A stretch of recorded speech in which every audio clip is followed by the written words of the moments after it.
La semillita de hoy se llama Millones de Pequeños Milagros. Entonces, Mari, ¿me ayuda a pasar la filmina? Nos vamos a basar en Números 21. Si nos vamos al inicio de la Biblia, encontraremos a un pueblo que tiene un Dios muy grande. Este Dios los cuida y los salva de todos sus enemigos o de aquellos que los quieren lastimar. Pero este pueblo, el pueblo de Israel que todos conocemos, siempre termina por quejarse. Se parece un poco a nosotros, ¿no? Vamos a irnos al Antiguo Testamento, específicamente en Números, en el capítulo 21. Vamos a leer del 1 al 5. Pasamos la filmina, ahí está. El rey cananeo de Arad habitaba en el Negev y cuando oyó que Israel venía por el camino de Atarín, salió a pelearse contra ellos. A algunos los hizo prisioneros. Entonces Israel hizo un voto al Señor y dijo: si tú pones este pueblo en mis manos, yo destruiré sus ciudades.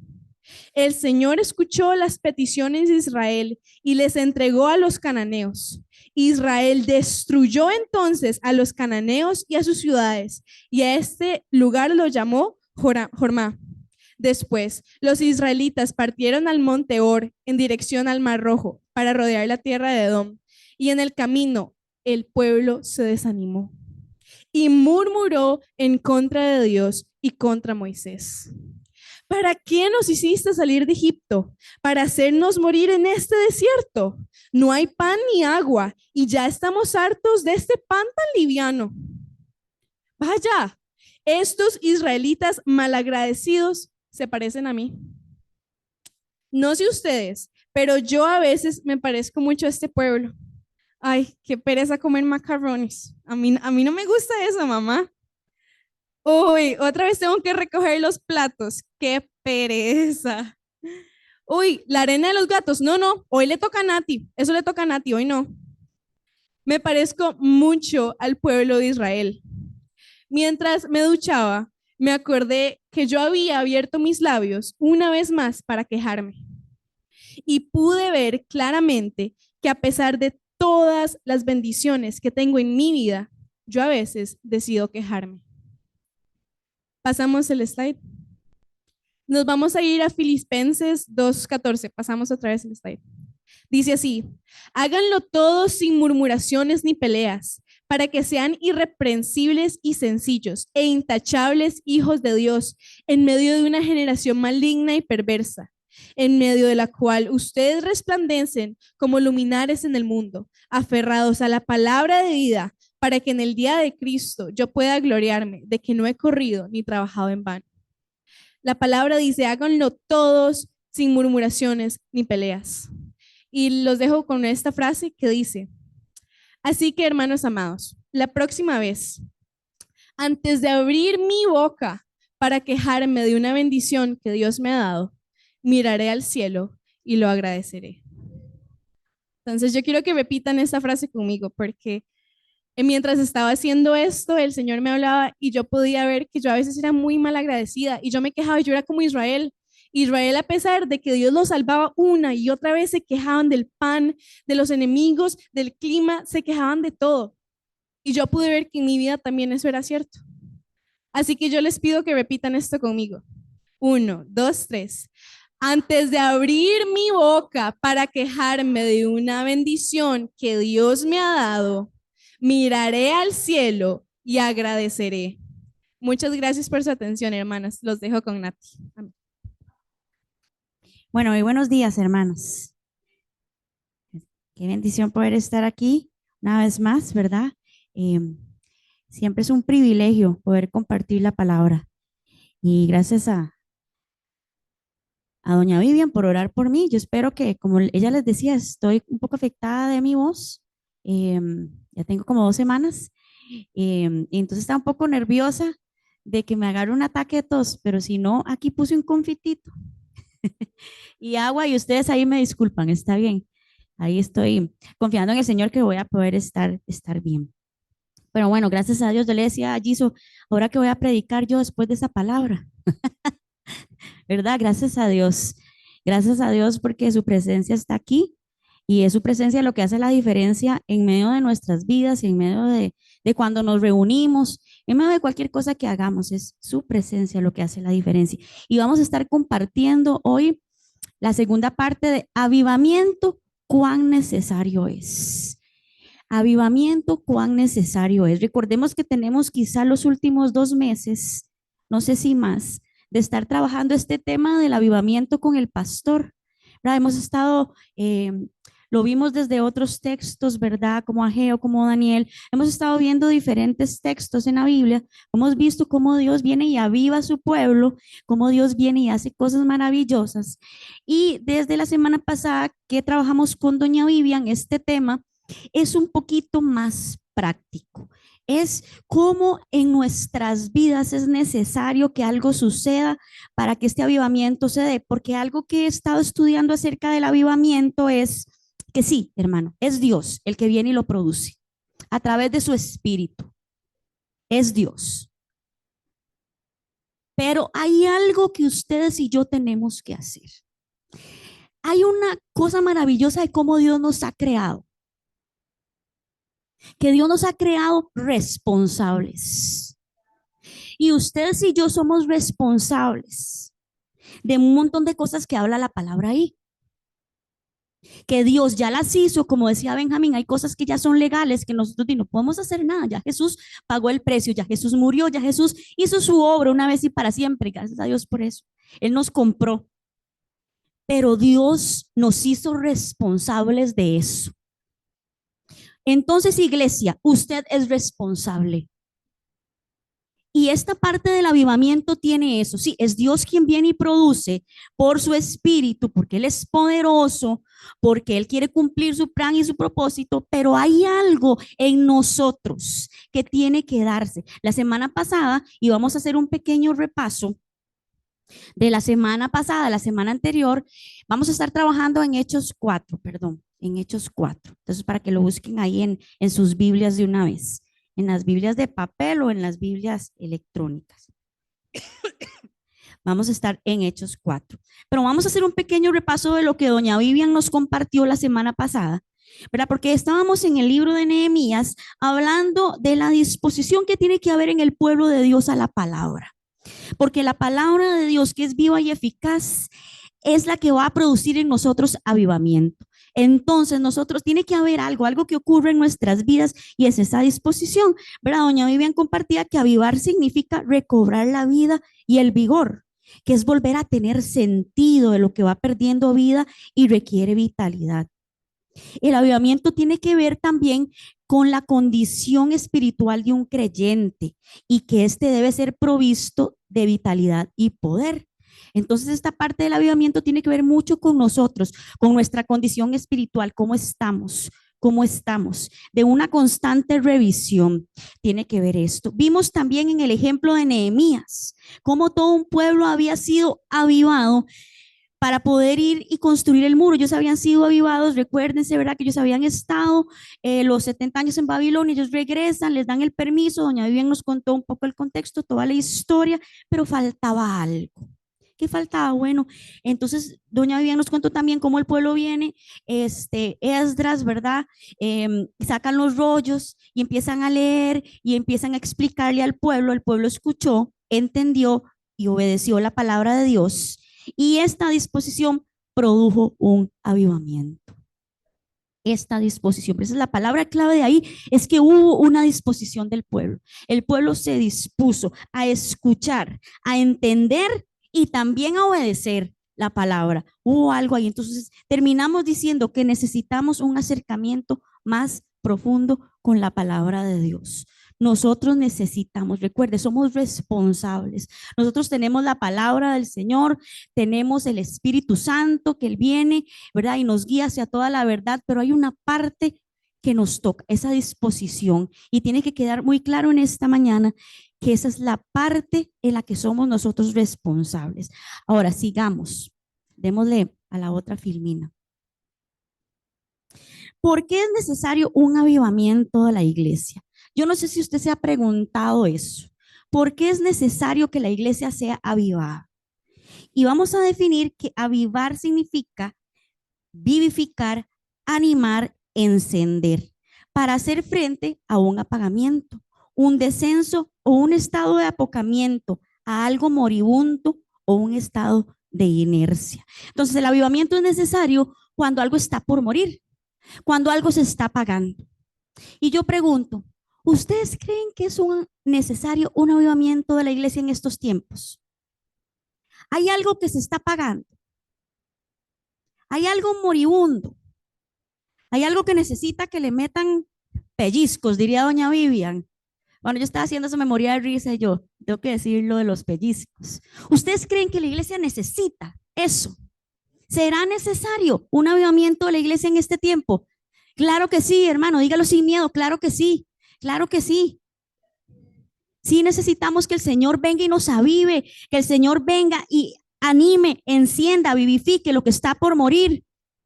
Lo que está por morir en cada uno, pero lo que está por morir en su iglesia. Nosotros necesitamos despertar. ¿Por qué? Porque también lo decía doña Vivian la semana pasada, Jesús viene pronto. Porque estamos a las puertas. Y como dice el pastor, se oyen los caballos ahí de los jinetes. Ahí se oyen. Jesús viene y la iglesia necesita tomar la posición que tiene. Recuerde, nosotros somos los mejores representantes del cielo aquí en la tierra. Lo que el mundo tiene para conocer de Jesús es a usted y es a mí. Y la iglesia necesita ser avivada para cumplir con ese propósito, porque Jesús viene pronto. Entonces, claro que sí necesitamos ser avivados. Y vamos a trabajar solo para introducir esto de que por qué es necesario el avivamiento en la iglesia. Y vamos a irnos a Habacuc. Vamos a irnos, antes de entrar a Hechos, vamos a irnos al libro de Habacuc 3, capítulo 3, verso 2. Solamente es un verso.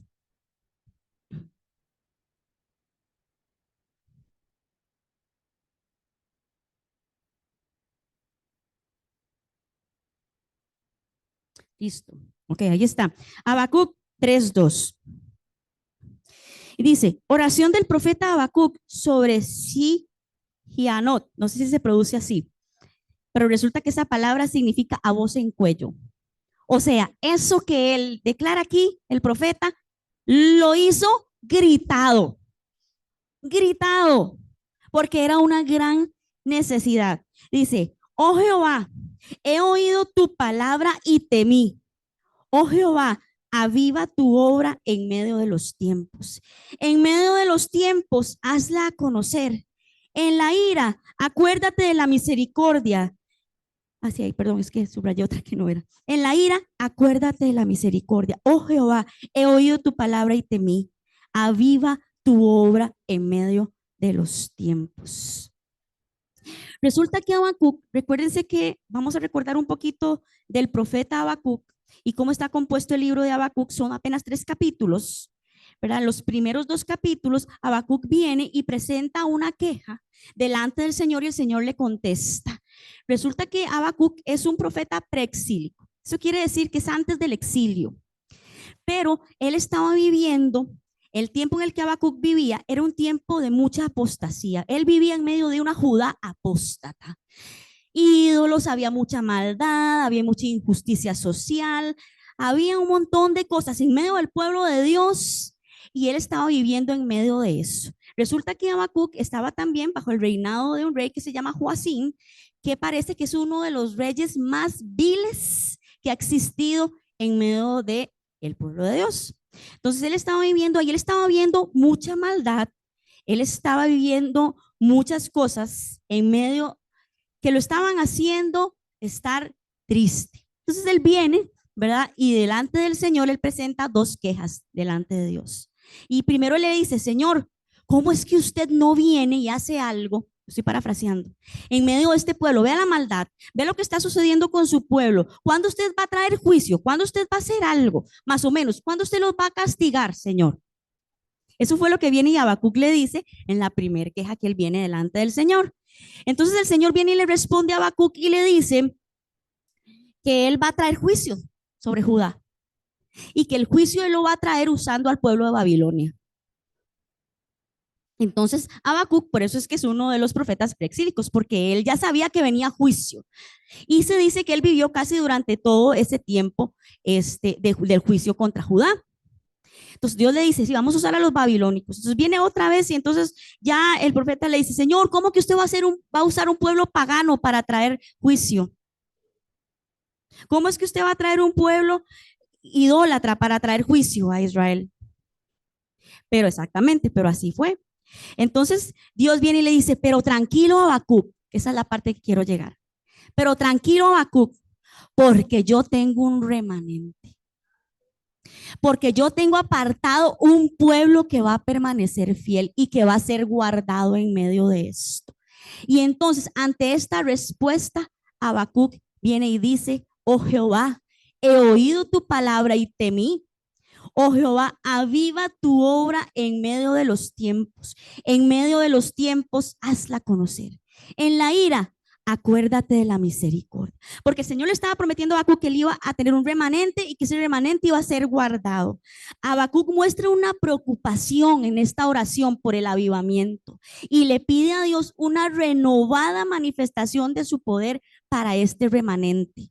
¿Por qué? Porque Habacuc sabía, hermano, que su pueblo no iba a poder sobrevivir a lo que se le iba a venir si el Señor no intervenía en medio de sus vidas con un derramamiento de su espíritu y de su gracia. Por eso Habacuc viene y dice, en medio de todo esto que va a suceder, en medio de todo este juicio que va a venir contra Judá, que el Señor ya le había dicho que iba a usar el pueblo de Babilonia, el pueblo no va a poder sobrevivir si el Señor no viene, interviene y trae su poder y su gracia sobre su pueblo. Entonces Habacuc viene y ora por un avivamiento. Por eso dice, Señor, avive su obra, avive su obra, avive eso que usted tiene, ese propósito, avívelo, Señor, avive su obra para que este remanente que usted está diciendo que va a quedar ahí pueda sobrevivir a lo que se viene para Judá. Y Habacuc viene y dice esta palabra que no puedo pronunciar, sí, no sé, a voz en cuello. Habacuc grita eso, a voz en cuello, porque era necesario. Era necesario. ¿Por qué? El avivamiento no es opcional, porque es la vida de la iglesia la que está en juego.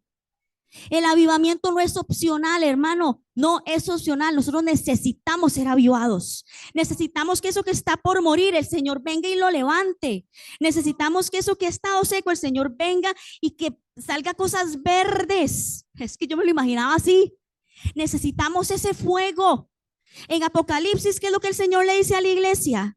Has dejado tus primeras obras, has dejado tu primer amor. Y yo creo, hermano, con muchísimo respeto, que la iglesia ha dejado sus primeras obras, que la iglesia ha dejado su primer amor. Por la razón que sea, por el mundo, por el sistema, porque los trabajos, pero se ha dejado las primeras obras. Y hay un llamado del Señor a hacer la parte que nos toca, que somos responsables, porque Él está listo. Porque el Señor está ahí viendo. Vean la palabra que trajo Giselle hoy. ¿Usted cree que el Señor no está viendo? ¿Usted cree que el Señor no estaba aquí viendo que estábamos adorando en espíritu y en verdad? ¿Cuál fue la respuesta de Dios ante la disposición? Nos avivó. Eso es avivamiento. Vean, yo no estuve en el avivamiento este famoso que se dio en los 80, no sé, que ya había nacido, tenía 2 añitos. ¿O fue antes? ¿Cómo fue? Bueno, yo no estuve o no me acuerdo, ni tampoco en el de Indonesia. Yo no sé cómo se dio, yo no sé cómo se ve, pero yo sí sé que es necesario. Es necesario. Es la vida de la iglesia la que está en juego. Y si el Señor está listo, ¿cuánto más nosotros necesitamos prepararnos con las herramientas que aparte el Señor nos dio? Porque no es algo que no está a nuestro alcance. La palabra de Dios, como veíamos la semana anterior, hermano, nosotros tenemos la Biblia aquí. Nosotros tenemos todas las herramientas. Gracias a Dios usted está en una iglesia y yo le doy gracias a Dios por todas las iglesias en el mundo, pero yo puedo hablar de esta, que nosotros tenemos herramientas para que todos nosotros aquí seamos estudiantes de la palabra de Dios, para que nosotros podamos ir a la Biblia y saber qué es lo que Dios quiere, cuál es su voluntad. Entonces, conéctese los miércoles, hermano. Conéctese los miércoles. Venga, traiga su papelito, apunte. Sea intencional. Es que esto no es algo que va a ocurrir solamente porque yo diga y lo crea. Sí, hermano, usted tiene que creerlo. Pero hay una parte que es en la que usted es responsable, que es que usted tiene que vivirlo. Vívalo. Sea intencional con la palabra. Usted quiere, ahora me decía una hermana, ya es que yo quiero aprender. Yo la motivo a esa hermana. Sí, hágalo. Hágalo. ¿Qué va a perder? Nada. Y va a ganar un montón. Y la iglesia también va a ganar un montón.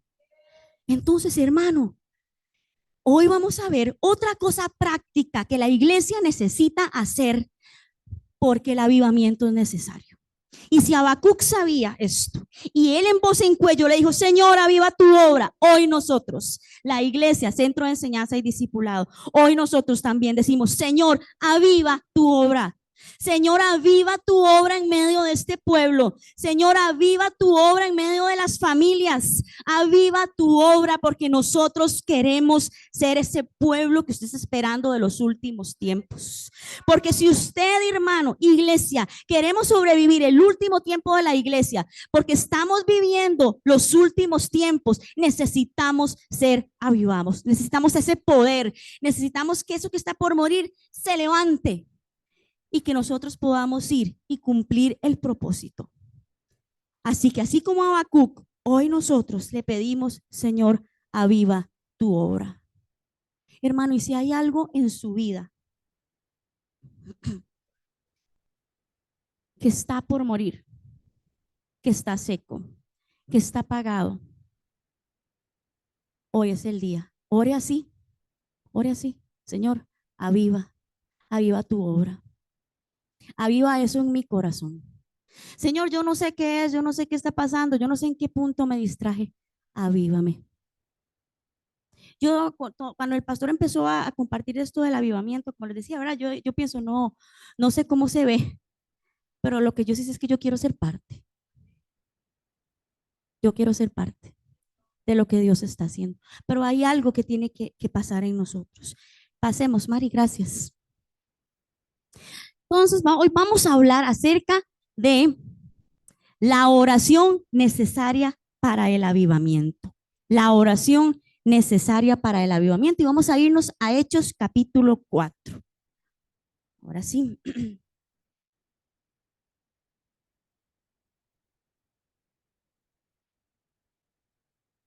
Hechos capítulo 4. Ahora vamos a ver este ejemplo del Nuevo Testamento, más específicamente de la primera iglesia. Aquí estamos hablando de la primera iglesia. Ya la iglesia había nacido aquí, porque recuérdense que ya había pasado Pentecostés, ya había pasado Hechos 2. Entonces aquí ya era la iglesia y vamos a ver este ejemplo de cómo estos hermanos oraron para ser avivados y predicar sin temor. Eso fue lo que ellos oraron. Ellos oraron para ser avivados porque algo iba a ocurrir, algo estaba ocurriendo, perdón, ya les voy a contar. Y ellos oraron para poder predicar sin temor. Como les digo, recordemos que ya la iglesia había recibido el Espíritu Santo.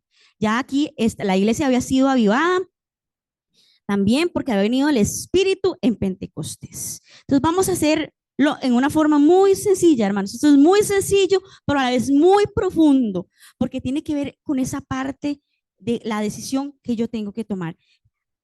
Listo, Mari, pasémosle. ¿Qué fue lo que pasó? Y vamos a ver los versos 23 al 24. No los vamos a leer todavía, sino que yo les quiero contar un poquito el contexto que es los versos anteriores desde el 1 al 22 de Hechos capítulo 4. Lo que había pasado ahí es que Pedro y Juan habían estado compartiendo acerca de la resurrección de Jesús. Entonces, ellos fueron enviados al concilio, fueron puestos en la cárcel por predicar acerca de la resurrección de Jesús, ¿verdad? A esta parte del concilio, a los sacerdotes, a los seduceos, no les había gustado que Pedro y Juan estuvieran predicando de Jesús. Estaban disgustados con eso y entonces los aprendieron y los llevaron a la cárcel. Dice la palabra que al día siguiente los presentaron ante el concilio, ¿verdad? Que eran los sacerdotes, los seduceos, los gobernantes, toda esta parte que tenía que ver con el liderazgo en ese tiempo. Y dice que los apóstoles empezaron a decirle, Pedro, ¿verdad? el poder del Espíritu Santo, porque así lo dice en el verso 8. Entonces Pedro, lleno del Espíritu Santo, les dijo: gobernantes del pueblo y ancianos de Israel. Y les empezó a decir todas las cosas, ¿verdad? Ahí no las voy a leer, pero él les empieza a decir, ¿verdad? Que él más o menos no le va a tener miedo a lo que ellos digan porque él teme a Dios. Entonces, los sacerdotes y los seduceos estaban muy disgustados por la predicación de los apóstoles y les hicieron compadecer ante los gobernantes y los maestros de la ley.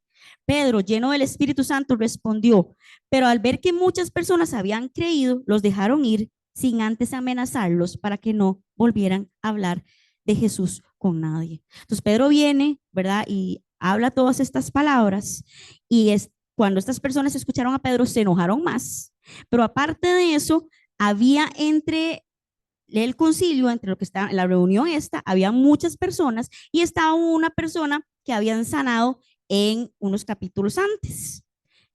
Sí, al paralítico estaba ahí. Entonces, cuando esta gente vio esto, dijeron, no, mejor lo vamos a dejar ir. Vamos a dejar ir a Pedro y a Juan, pero los vamos a amenazar.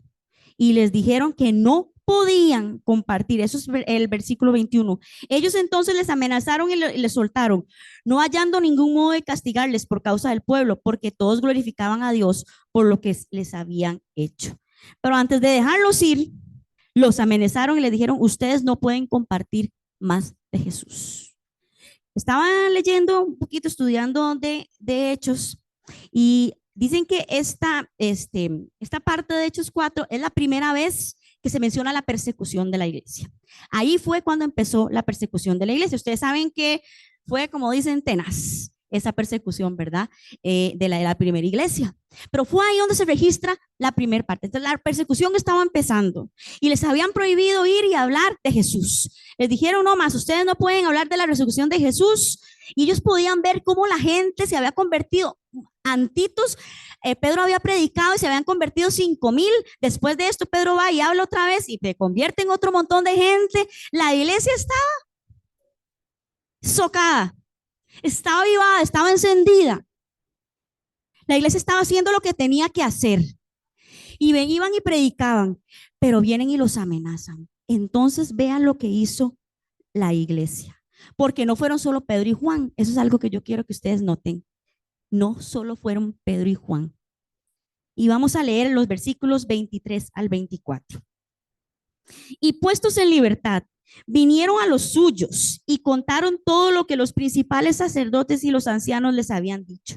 Y ellos, habiendo oído, alzaron unánimes la voz a Dios y dijeron: soberano Señor, tú eres el Dios que hiciste el cielo y la tierra, el mar y todo lo que en ellos hay.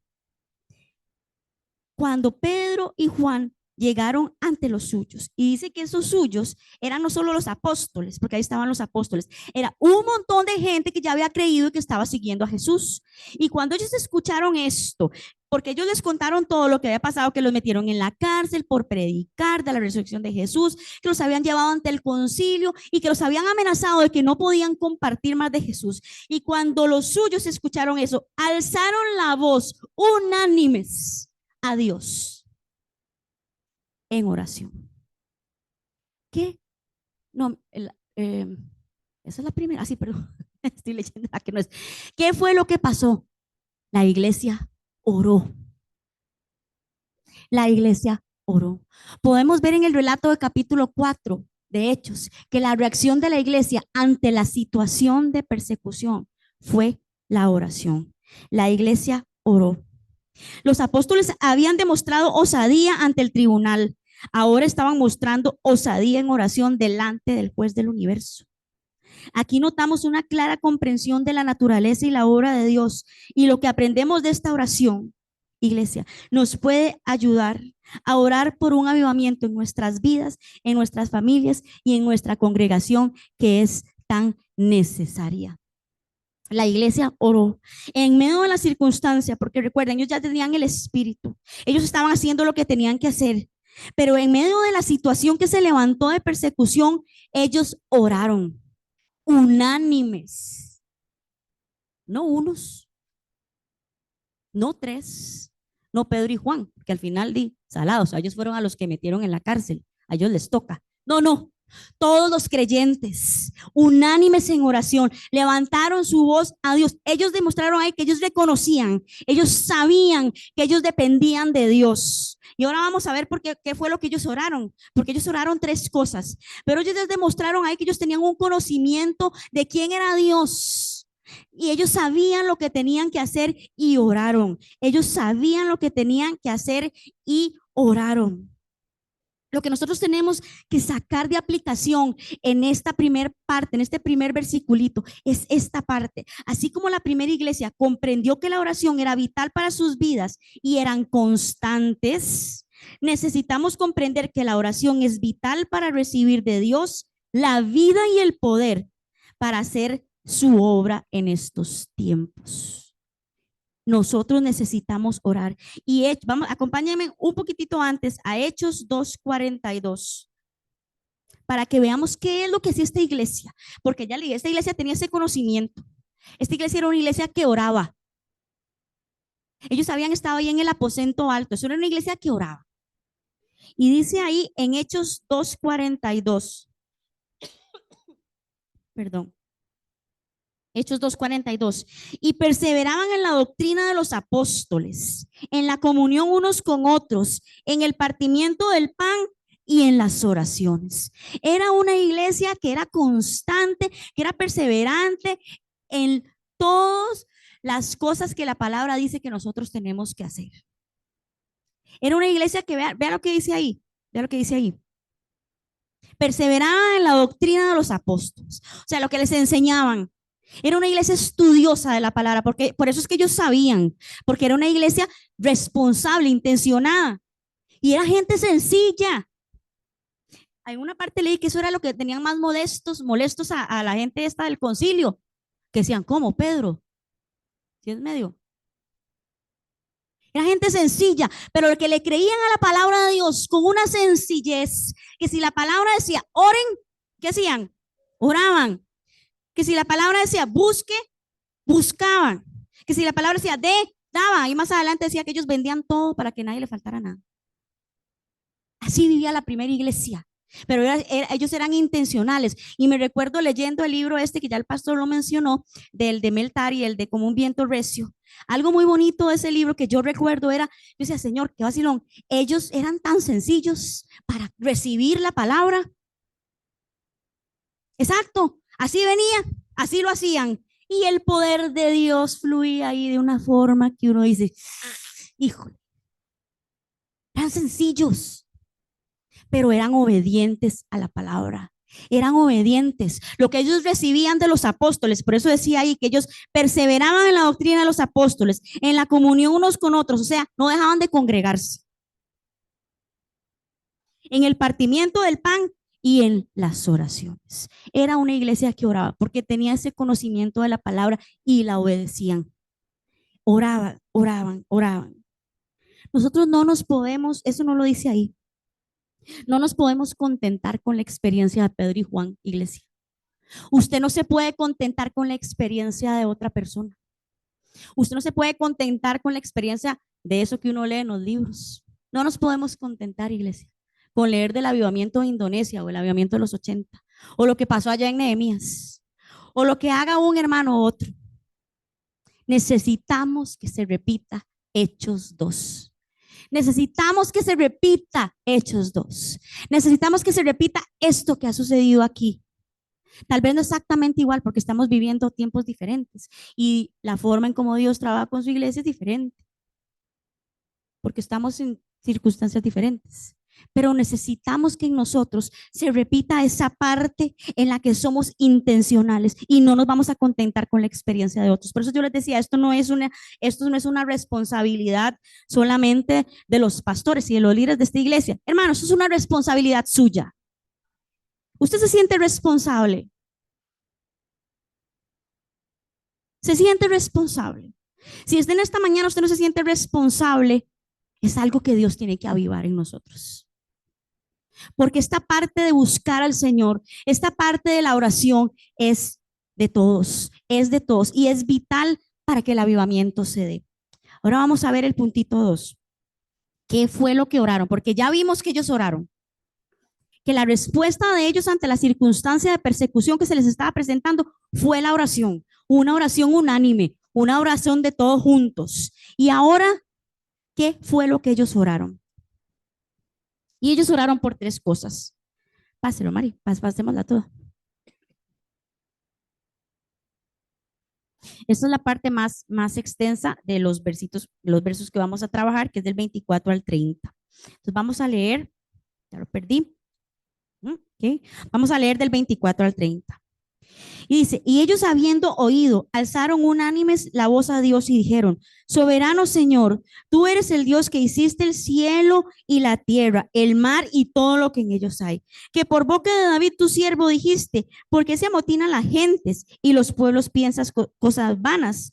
Se reunieron los reyes de la tierra y los príncipes se juntaron uno contra el Señor y contra Cristo, porque verdaderamente se unieron en esta ciudad contra tu santo Hijo Jesús, a quien ungiste, Herodes y Poncio Pilato, con los gentiles y el pueblo de Israel, para hacer cuanto tu mano y tu consejo habían antes determinado que sucediera. Y ahora, Señor, mira sus amenazas y concede a tus siervos que con todo denuedo hablen tu palabra, mientras extiendes tu mano para que se hagan sanidades y señales y prodigios mediante el nombre de tu santo Hijo Jesús. Y seas tan ingrato. Eso fue lo que la iglesia oró. Y ahora vamos a ver un poquito eso. ¿Qué fueron las tres cosas que ellos oraron? Número uno, ellos apelaron a la soberanía de Dios. Ellos tenían un conocimiento de su palabra y de quién era Dios. Y ellos oraron así, ellos dijeron, Señor, usted es soberano. Ellos creen, dice aquí, ellos creen que son ellos. Pero vea lo que dice, porque estaban hablando de Jesús, ¿verdad? Del sacrificio de Jesús.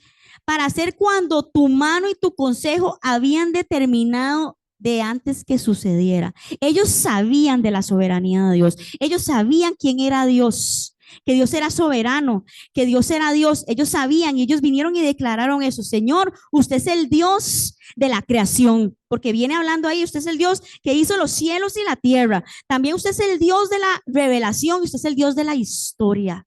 Usted es Dios. Y ellos vienen y reconocen en medio de su oración quién es Dios. Los creyentes oraron de esta forma porque conocían al Dios de la creación, la revelación y la historia. Hermanos, cuando nosotros oramos reconociendo lo que la palabra dice de nuestro Dios, estamos orando con una correcta idea de quién es Dios. Cuando nosotros oramos así, declarando su palabra, declarando quién es nuestro Dios, declarando qué es lo que Él ha hecho, nosotros estamos orando con una correcta forma y entendimiento de quién es Dios. Y esta iglesia vino y oró así. Ellos primero dijeron, Señor, usted es soberano, usted tiene el control. Aún vea esas amenazas que ellos están diciendo, pero usted tiene el control. Y ante este reconocimiento de quién era Dios, ellos vienen y piden, oraron por proclamar la palabra de Dios sin temor. Los discípulos necesitaban valor renovado para testificar y hablar de Cristo, porque ellos habían recibido amenazas de que ya no lo hicieran. Y a lo largo de nuestra vida nosotros necesitamos orar para vencer el temor de ser avergonzados, rechazados, criticados y perseguidos. Yo no sé a usted cómo le va con eso, pero si usted a veces dice, ay, yo no sé qué orar, esto es un motivo de oración. Ore que el Señor le quite el temor para que usted comparta con otros de Jesús. Si a usted le da vergüenza, ore que el Señor le quite la vergüenza. Si usted no sabe qué palabras decir, ore para que el Señor le dé. Dice que Él va a llenar nuestra boca con las palabras. Eso es un motivo de oración. Eso es algo por el que nosotros tenemos que orar, iglesia. Nosotros tenemos que orar para que se nos quite el temor de compartir de Jesús. Y por eso le digo, no sé cómo está usted en esa área, cada uno se tiene que revisar. Pero eso es un motivo de oración, que ellos vienen ante el reconocimiento que Dios era Dios, que Dios tenía el control, que Dios tenía el poder. Ellos dijeron, Señor, pero nosotros necesitamos hoy que usted nos avive de esa manera, porque vean, ellos nos están amenazando, pero nosotros ocupamos seguir haciendo lo que tenemos que hacer como iglesia. Avive eso, Señor, quítenos el temor, denos de nuevo, porque lo que ellos pidieron ahí fue compartir la palabra de Dios con denuedo, y este denuedo quiere decir valor. Ellos le pidieron al Dios valor. Hay algo que usted necesita valor, hermano. Tal vez para tomar una decisión, para alguna circunstancia de su vida. Necesita valor. Pídale al Señor. Y esta iglesia viene y le pide al Señor de nuevo. La gracia de Dios los iba a ayudar a experimentar la plenitud del Espíritu Santo una y otra vez, porque recuerden, ya ellos habían recibido el Espíritu, pero ellos oraron y dijeron, ante esta circunstancia, Señor, necesitamos que usted venga y traiga poder, que usted traiga de nuevo ese valor para testificar de Jesús. La iglesia oró así, reconociendo quién era Dios y diciéndole, Señor, nosotros necesitamos valor. Y ahora vamos a ver qué fue lo que pasó. Pero la tercera cosa que la iglesia pidió es que pidieron a Dios hacer señales y milagros y prodigios, perdón. Es que en otras versiones dice milagros. Y algo que estudié acerca de esto que es muy interesante, acerca de los prodigios y los milagros, es que son acontecimientos extraordinarios que acompañan a la palabra de Dios y que además confirman esa palabra ante testigos. Entonces ellos no estaban pidiendo señales y prodigios para que la gente viera aquellos que cargas. Ellos no estaban pidiendo por eso. La motivación de su corazón era porque esa palabra que ellos iban a hacer, que ellos iban a declarar de Jesús, iba a ser confirmada con señales y con prodigios. Y esa misma forma pasó con Jesús. Vean, hermanos, no tenemos tiempo, pero si usted va a los milagros de Jesús, todos los milagros de Jesús apuntaban a algo que él quería decir. Todos los milagros de Jesús, él quería mostrar algo de sí mismo, confirmando esa palabra. No es que lo hizo por hacerlo, no, había propósito. Entonces, las señales y los milagros que la iglesia estaba pidiendo ahí, vean el conocimiento que ellos tenían de Dios. ¿Qué cargas exactamente? Porque ellos decían, Señor, nosotros manifiéstese así para que el mundo crea. Manifiéstese así con señales y milagros, avívanos de esa forma. Eso fue lo que la iglesia estaba pidiendo. Apelaron a la soberanía de Dios, que Dios tiene el control, que Dios es suficiente, que Dios es poderoso, que a Dios no se le había salido el control de nada, aunque los habían amenazado. Ellos pidieron no tener temor para compartir, porque ellos sabían que se les había sido enviado a ser discípulos a las naciones. Y además dijeron, Señor, haga señales y milagros para que eso que nosotros vamos a decir sea confirmado y esta gente crea. Eso fue lo que ellos pidieron. La iglesia de hoy, ante el desafío de los últimos días, necesita orar con fervor para que Dios confirme su palabra con poder. Milagros y abundante gracia que impacte al perdido. Yo no sé, pero yo creo que nosotros necesitamos orar así. Yo no lo había visto así, tampoco les digo que es que no, hermano, yo no lo sabía, yo no había visto así. Ore así. Al Señor, hoy le voy a compartir a un compañero de trabajo. Hagan señales, hagan milagros. ¿Usted se atreve a orar así? Esa iglesia se atrevió a orar así. Exacto, porque acuérdense que son acontecimientos extraordinarios que acompañan a la palabra de Dios y que la confirman. ¿Verdad? Y puede ser que sí, que en un momento usted llegue y comparta a Jesús y Dios lo use usted y una persona se sane, que eso es la palabra. Pero también, Olguita, iglesia, eso puede ser un milagro. Claro, eso es Dios viniendo al corazón de esta persona, exacto, que está duro, cambiándolo de corazón de piedra a un corazón de carne. Eso es un milagro. Exacto, exacto. Es una forma yo tengo que conocer la palabra y lo que la palabra dice, pero también tengo que ser sencillo para creerla y obedecerla. Y esta parte de las señales y los milagros, como les decía, ellos oraban eso no para engrandecerse ellos, no para recibir gloria a ellos, o para que digan, mira aquella iglesia, yo me voy a ir a congregar a aquella iglesia porque ahí es solo puro señales y milagros. No, no era eso. Ellos no estaban pidiendo eso por llevarse ellos la gloria. Ellos estaban pidiendo eso para que Dios confirmara su palabra con hechos y milagros y que las personas ahí pudieran creer. Era parte de la forma. Entonces ellos vienen y piden eso. Y la iglesia de hoy, exactamente como decía Olguita, nosotros necesitamos orar así, con ese fervor, para decir, el Señor confirme su palabra con esa forma poderosa, con esos milagros, con esa abundante gracia para impactar al perdido. Dios sabe cómo lo va a hacer, hermano. Dios sabe qué es el milagro, como decía el título ahora de Breve. ¿Cuál es lo que Él va a hacer? Esa pequeñita cosa que Él va a hacer o esa gran cosa, porque Dios es Dios. Pero el asunto es que usted tiene hoy que tirarse al agua y orar así. Ese es el llamado, iglesia. Atrevámonos a orar así. Atrevámonos a tener esa fe. Atrevámonos, atrevámonos. No, Dios necesita avivarnos de esa manera, así como esa primera iglesia oró. Y vean lo que dice aquí que les voy a leer. La oración es la unión del pensamiento del creyente con la voluntad de Dios. La oración que un creyente dice en la tierra es la proclamación de la voluntad de Dios en el cielo. La oración no es expresar nuestra súplica para que Dios nos conceda lo que pedimos y satisfaga nuestro deseo egoísta. No es forzar al Señor a cambiar su voluntad y que haga lo que no quería hacer. No. La oración es simplemente expresar la voluntad de Dios por medio de la boca del creyente. Entonces cuando nosotros oramos y oramos de esta forma, estamos orando conforme a la voluntad de Dios. Nosotros estamos orando así lo que Dios quiere, porque Dios quiere una iglesia que vaya y viva conforme su plan y su propósito, que vaya y viva en las obras que Él ya preparó de antemano, que vaya y viva así.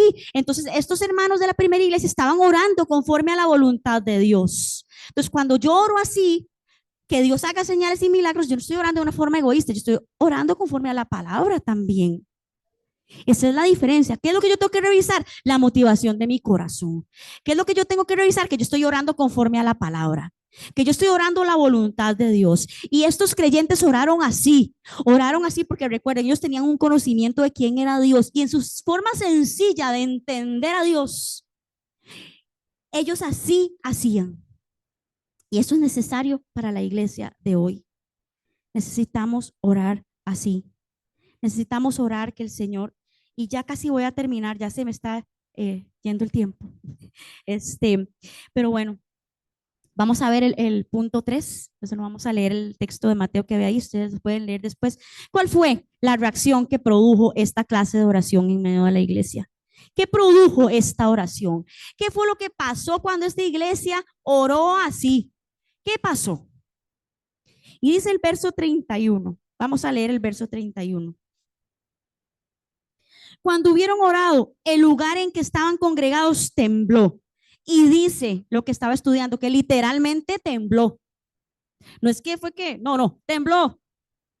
Y todos fueron llenos del Espíritu Santo y hablaban con denuedo la palabra de Dios. ¿Qué fue lo que pasó? Bueno, el lugar a donde estaban congregados tembló. Tembló, se movió aquello, porque esos hermanos estaban orando, reconociendo a Dios conforme a su voluntad, juntos, unánimes, no solo unos cuantos. O sea, cuando estaban reunidos, todos estaban concentrados en lo que estaban haciendo. Todos estaban en una misma cosa. Y esto tiene que llamar nuestra atención en esta mañana, hermanos, porque no podemos venir a la iglesia y distraernos con cosas que no son. No se puede. Si usted vino a la iglesia, vino a eso. ¿Cómo queremos que Dios se manifieste así si no vivimos de esa forma? No podemos, hermanos, no podemos ser light, no podemos ser flojos, no podemos con las cosas del Señor. La vida de la iglesia es la que está en juego. Entonces, si usted viene a la iglesia, y con todo respeto se lo voy a decir, concéntrese en lo que tiene que concentrarse. Esté aquí, en la alabanza, alabe. Si estamos orando, ore. Si usted sacó el espacio, ¿por qué va a hacer otra cosa? Vea esta iglesia. Por eso el lugar tembló. Por eso el lugar tembló. ¿Cuál fue la reacción de la iglesia? Y si usted ve otros versos que yo no los puse ahí, clama a mí, yo te responderé. Si usted llama, se le abre. ¿Cuál es la respuesta de Dios ante un pueblo que se dispone así? Dios se queda ahí con las manos ahí, no hace nada. No, Dios responde. ¿Qué va a pasar cuando empezamos a vivir así, hermanos? ¿Usted cree que va a pasar? ¿Qué va a pasar? El poder interior del Espíritu Santo y la realidad de la presencia de Dios, como sucedió hoy, que son el resultado de la plenitud del Espíritu Santo, libran al creyente del temor a los demás y dan un renovado valor para testificar de Dios. Como sucedió hoy en medio de la alabanza. Esa respuesta de Dios fue porque Él vio el corazón de su iglesia adorando. Porque Él es bueno y su gracia, su misericordia y su fidelidad, eso es real. Y sin que merezcamos muchas cosas, Él sigue siendo fiel, ¿verdad? Pero cuando Dios ve corazones así, Dios responde, hermanos, esa es la cosa, Dios responde. Y ahora hago estas preguntas. La siguiente, Mari, ¿estará la iglesia experimentando este gran poder para compartir de Jesús? Porque esta es la forma que debe ser la característica distintiva de la iglesia. Ese denuedo, ese valor. ¿Qué está pasando en la iglesia cuando nos congregamos?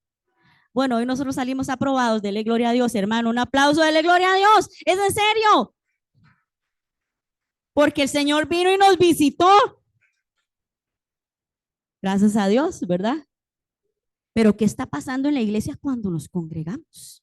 Para cumplir la voluntad de Dios para la iglesia, no solo deben los creyentes ser llenos del poder de Dios, oiga, individualmente, sino la congregación entera. Que me llamó mucho la atención de lo que Giso dijo. No eran unos. Ella los vio a todos. No eran unos. Ella los vio a todos. Iglesia, si queremos manifestaciones de Dios así, no es unos cuantos, es todos, haciendo la parte que nos toca. Es cosa de todos. Y yo decía, qué lindo el Señor, porque yo lo tenía así aquí, en serio. La congregación entera. La congregación entera, hermanos. Entera. Y les voy a leer ya algo para ir terminando. Tenía aquí una historia, pero creo que no quiero usar, no la voy a leer. Yo creo que ya el Señor dijo ya dijimos, sí, lo que teníamos que decir. Pero le voy a leer esto para hacer la parte de la aplicación. Pásale, Mari. Podemos dejar ese verso, no importa. Dice, la oración no es apta para personas que están cómodas con sus vidas y sus planes. No es apta para personas que no están dispuestas a rendirse a Dios y ser llenas del Espíritu Santo. No es apta para personas que solo son oidores olvidadizos y no desean hablar con insistencia la palabra de Dios. ¿Quieres un avivamiento en tu vida? En tu familia, en la iglesia y en nuestro alrededor.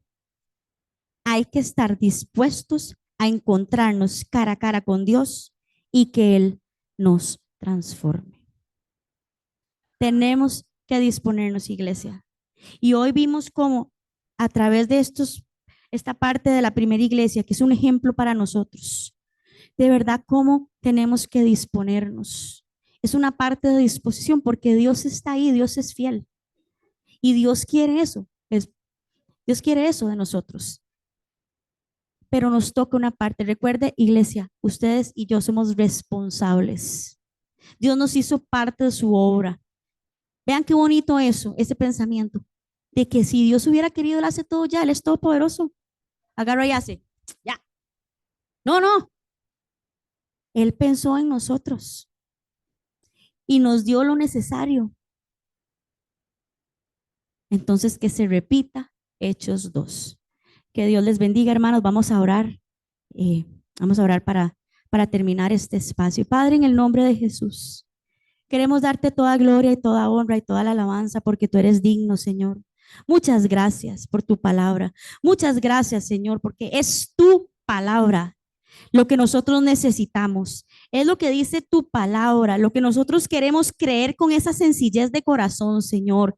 Que si tu palabra lo dice, yo lo creo. Que si tu palabra lo dice, yo lo vivo. Que si tu palabra lo dice, yo lo camino, Señor. Hoy nosotros, como veíamos en la semillita, no queremos quejarnos más. Usted nos ha dado tanto, usted ha sido tan fiel, Señor. Y aunque tal vez no tenemos todo lo que queremos, usted nos ha dado todo lo que necesitamos. Usted no nos ha dejado. Usted no ha dejado el centro de enseñanza y discipulado.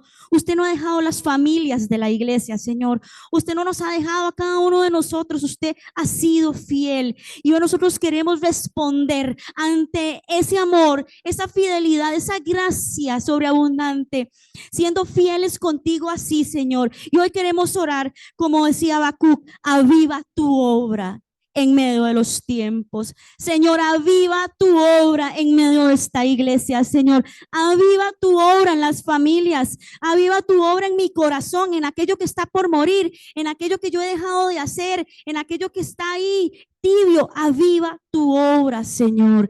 Danos sencillez para comprender tu palabra, Señor, para ir y compartir de Jesús, así como esa iglesia oraba, Señor. Hoy nosotros también oramos que como iglesia, Señor, nosotros tengamos ese valor para ir y decirle a otros que Jesucristo es el Señor, y que podamos ser esa iglesia que usted está esperando de los últimos tiempos, valiente, esforzada, comprometida contigo, Señor, que anda en tus caminos y que te honra en todo. Te amamos, Señor. Muchas gracias por este domingo. Gracias por cada uno de los hermanos que está aquí. Yo los bendigo. Bendigo sus vidas. Que esta semana sea de bendición en sus trabajos, en lo que hagan, Señor. Si hay alguna necesidad en medio de tu iglesia, provee de acuerdo a tu corazón.